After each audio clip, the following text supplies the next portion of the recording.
తమిళనాడులో ఇటీవల చోటు చేసుకున్నటువంటి రాజకీయ అనిశ్చితికి ఒక కొలిక్కొచ్చినట్టు కనిపిస్తుంది. అయితే విజయ్ గెలిచినప్పటి నుంచి చూస్తున్నాము, ఇటు ఏపీ రాజకీయాలతోటి తమిళనాడు రాజకీయాలను ముడిపెట్టి చూస్తాం. ఈ పరిస్థితిని ఒకసారి గమనించినట్లయితే వైఎస్ఆర్ కాంగ్రెస్ పార్టీ విజయ్ ని పవన్ కళ్యాణ్ తో పోలుస్తూ చేస్తున్నటువంటి వ్యాఖ్యలు, చేస్తున్నటువంటి ప్రచారం ఇవన్నీ గమనిస్తే అసలు ఎందుకు కంపారిజన్ అనేది వస్తుంది, దీని తమిళనాడు రాజకీయాల వల్ల ఏపీ మీద వచ్చేటువంటి ప్రభావం ఏంటి, పవన్ కళ్యాణ్ కి దానికి సంబంధం ఏంటి, ఈ టైం పాస్ పాలిటిక్స్ వైసీపీ ఎందుకు చేస్తుంది? ఈ అంశాల మీద మనతో విశ్లేషించడానికి ప్రముఖ రాజకీయ విశ్లేషకులు కేఎస్ ప్రసాద్ గారు మనతో ఉన్నారు. ఆయనతో మాట్లాడదాం. నమస్తే ప్రసాద్ గారు.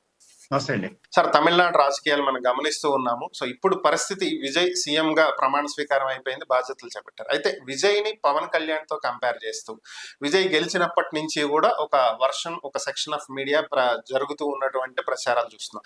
వైఎస్ఆర్ కాంగ్రెస్ పార్టీ కూడా దీనికి అతీతం కాదు అన్నట్టు వ్యవహరిస్తుంది. అసలు దీని వెనుకున్నటువంటి కారణాలు ఏంటి, దీనివల్ల ఒరిగేది ఏంటి? అసలు పబ్లిక్ డొమైన్ లో జగన్మోహన్ రెడ్డి గారు ఎప్పుడైతే ఒక 10 రోజులు వెకేషన్కి వెళ్ళారో వీళ్ళకి పూర్తిగా ఏం చేయాలో అర్థం కాని నిస్సహాయ స్థితి, లేదా వీళ్ళకి ఒక దశ ఇవ్వకుండా ఎవరైనా ఉన్నారా?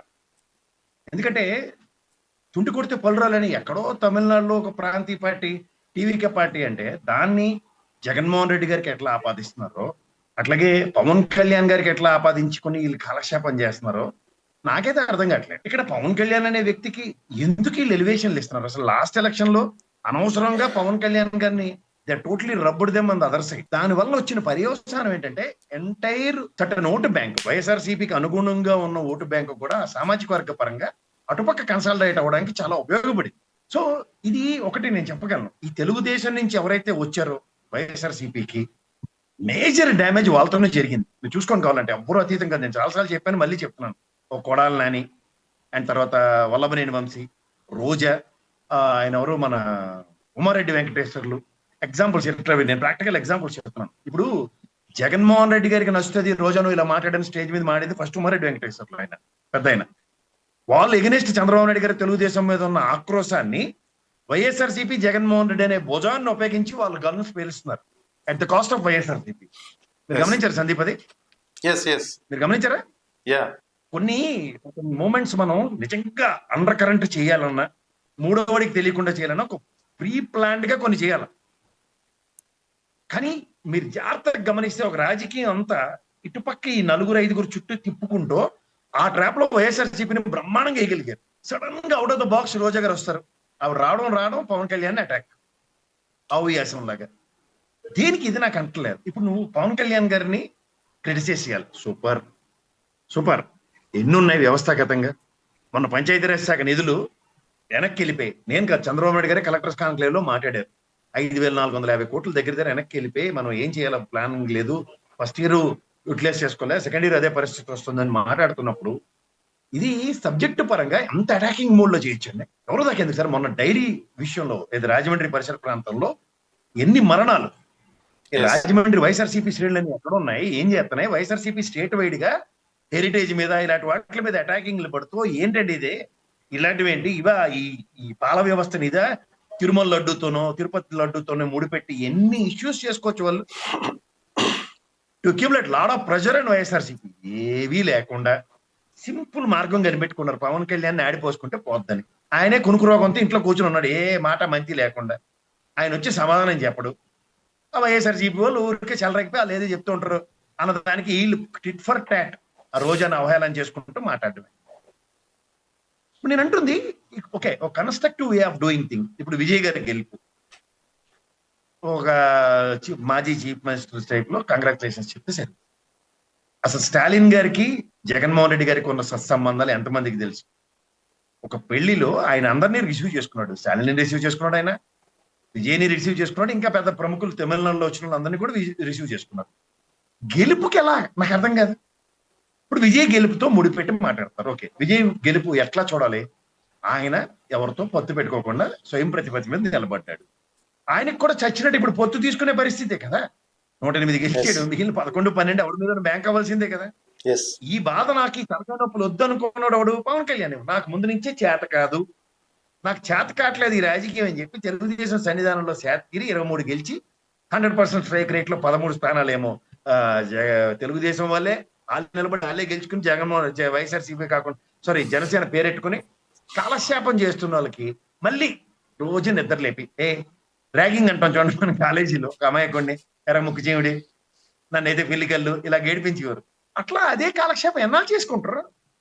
ఇప్పుడు పిల్లిని కూడా లోపల బంధిస్తే తిరగబడుతుంది అన్నదానికి నీకు ప్రాక్టికల్ ఎగ్జాంపుల్. మీకు 11 స్థానాలకు పరిమితం చేసి వాళ్ళు 21 స్థానాలు గెలిచి మీకన్నా ఎక్కువ స్థానాలు 100% స్ట్రైక్ రేట్ చూపించారు వాళ్ళు. వాళ్ళతో కంపేర్ చేస్తే మీరు బేగాలు పోయింది మీరే కదా. 175 గెలుస్తామని 11కి పరిమితం అయ్యారు. ఇక్కడ వీళ్ళు ఆలోచించారు సందీప్ గారు మీరు. ఇప్పుడు మనకి విజయ్తో మనకేంటి what where connected, YSRCP is what way connected. పోనీ వీళ్ళు వెళ్ళి అక్కడ తెలుగు ఓటర్లు ఉన్న దగ్గర చంద్రబాబు నాయుడు గారి లాగా జగన్మోహన్ రెడ్డి గారు వెళ్ళి విజయ్ గారికి క్యాంపెయిన్ చేస్తే అక్కడేంటి తీసుకోండి. ఇప్పుడు మా కేసీఆర్ గారి లాగా జాతీయ స్థాయి రాజకీయాల్లో ప్రాంతీయ పార్టీలు సదరన్ స్టేట్స్ లో ఉన్న వాటన్నిటితోనూ జగన్మోహన్ రెడ్డి గారు కోలేట్ చేస్తున్నారు. జాతీయ రాజకీయాలు శాసించే మార్గం ఇక్కడ తమిళనాడుతో మొదలైంది. అలాంటి ప్రస్తావన ఏమన్నా చెప్పండి చూద్దాం. లేదు మరి కానప్పుడు అవతల వాళ్ళు ఒక సక్సెస్ బ్రహ్మాండంగా నెరేట్ చేస్తున్నారు. ఇవాళ మీకు జగన్మోహన్ రెడ్డి గారికి ఫస్ట్ 14 నుంచి 19 దాకా ఎలాంటి టెంకు జల తగిలిందో ఏడీఎంకి ఇవాళ అదే జల తగులుతుంది. నా మొదటి విశ్లేషణలో చెప్పాను. వాళ్ళు 24 మంది రెడీగా ఉన్నారు జెండా ఎగరేసి రేపు పొద్దున ఫ్లోర్ టెస్ట్ లో ఏడీఎంకే ఆ పళనిస్వామిని దిగిపోమంటున్నారు. దిగడైనా వీళ్ళు డైరెక్ట్ గా వెళ్ళి సపోర్ట్ చేసేస్తారు ఏడీఎంకి. మనకు లాస్ట్ టైం ఏమైంది? 23 మంది ఎమ్మెల్యేలు వెళ్ళారు. ఈ తరహా రాజకీయాలు మన జగన్మోహన్ రెడ్డి గారికి జరిగిందే అక్కడ జరిగి చూపిస్తుంటే వెనకాతలోనే నడిపిస్తున్నాడు బీజేపీ అని తెలుసుకుని మనం జాగ్రత్తగా ఉండాలా, జాగ్రత్తగా ఉండకూడదా? ఇప్పుడు ప్రజెంట్ బీజేపీ నటిస్తుంది ఏంటి? టీవీకే పార్టీతో శత్రుత్వం ఉన్నట్టు, వాళ్ళకి వీళ్ళకి పొసకనట్టు. ఎందుకంటే మనోడు కేజ్రీవాల్ రోల్ ప్లే చేస్తున్నాడు, జాగ్రత్తగా గమనించాలి కదా. మనోడు కూడా 3వ కంటికి అనుమానం రాకుండా ఇవాళ వైగో గారి ఇంటికి వెళ్ళిపోయాడు. మళ్ళీ వాళ్ళ నిన్న స్టాలిన్ గారిని కలిసాడు. సుహృద్భావ వాతావరణాన్ని అక్కడ నెలకొల్పుతున్నాడు. మనం అందులో 1/10 ఒక ఎఫర్ట్ అయినా ఉంది ఎట్నుంచైనా ఆర్క్ రైవలరీలో మెయింటైన్ చేస్తున్నాం. కానీ తమిళనాడులో ఆ స్పంద కానే కాదు. వాళ్ళ చీఫ్ మినిస్టర్ ఎవరైతే ఉంటారో అతను ఫ్రంట్ ఫేస్, అది డిఎంకే అవునండి, వాళ్ళ ఏఐడిఎంకే అవునండి, వాళ్ళ నుంచి టీవీకే ఉన్న రాష్ట్ర ప్రయోజనాలు కేంద్రం లెవెల్లో ఒకే తాటి మీద ఏకతాటి మీద మాడుకుంటారు.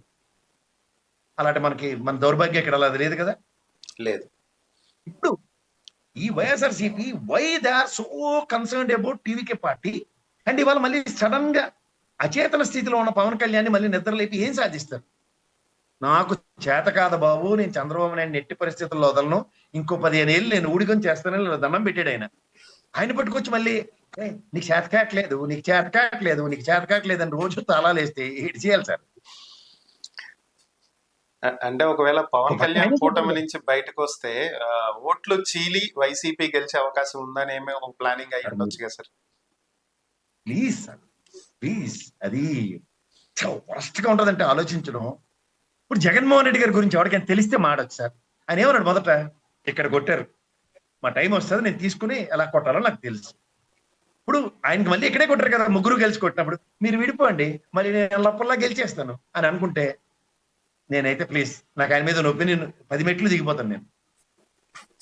మీరే చెప్తారు కదా సింహం పులి ఒక్కటే వస్తుంది 10 మందిని ఎదిరిస్తుంది అని చెప్పినప్పుడు మళ్ళీ మీరు భయం పడి వాళ్ళని ఎడగొట్టే కార్యక్రమంలో ముఖ్యంగా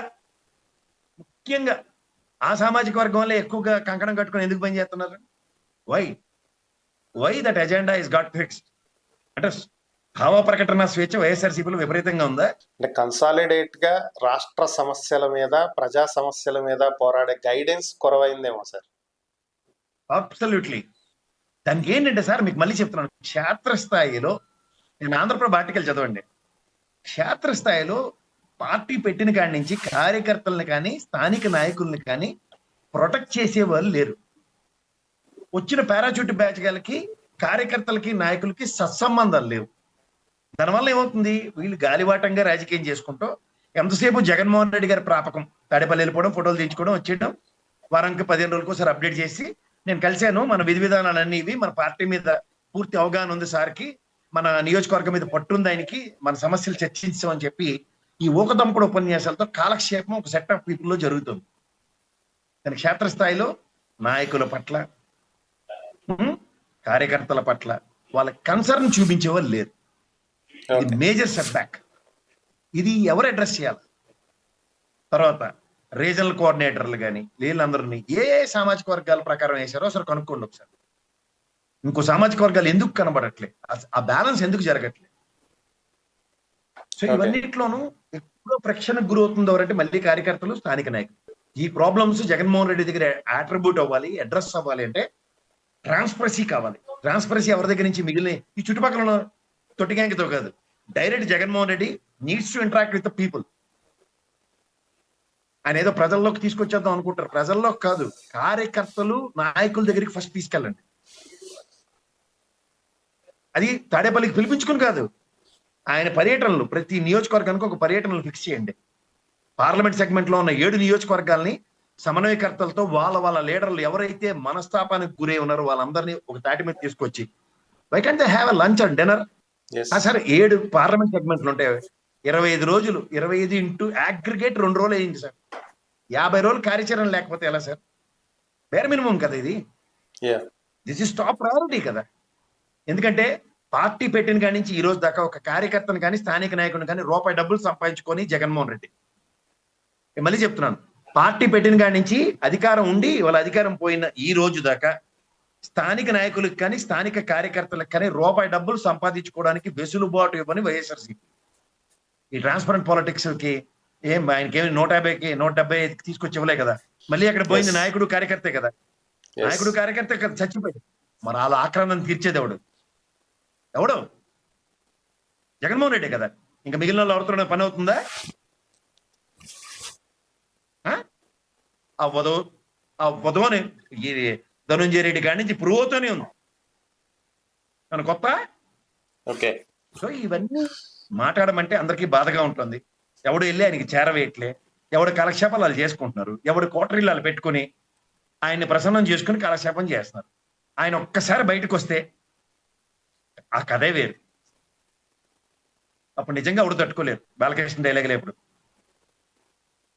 ఒక్కసారి ఆయనకి తెలిసిందంటే ఏపు విమానోన్మతం మోగిస్తాడు ఆయన మిగిలిన వాళ్ళకి. అది తెలియకుండా ఎందుకు అడ్డుకుంటున్నారు? ఎందుకు తెలియనివ్వట్లేదు? కోటరీ దాటి జగన్ వరకు ఇవన్నీ వెళ్ళట్లేదు అంటారా సార్? వెళ్ళట్లేదు. వెళ్తే గమ్మునుండే నాయకుడు జగన్మోహన్ రెడ్డి కాదు. సో పార్టీలో అంతా బాగా జరుగుతుంది అనే భ్రమలోనే జగన్ ఉంచుతున్నారంటారు. అంతే.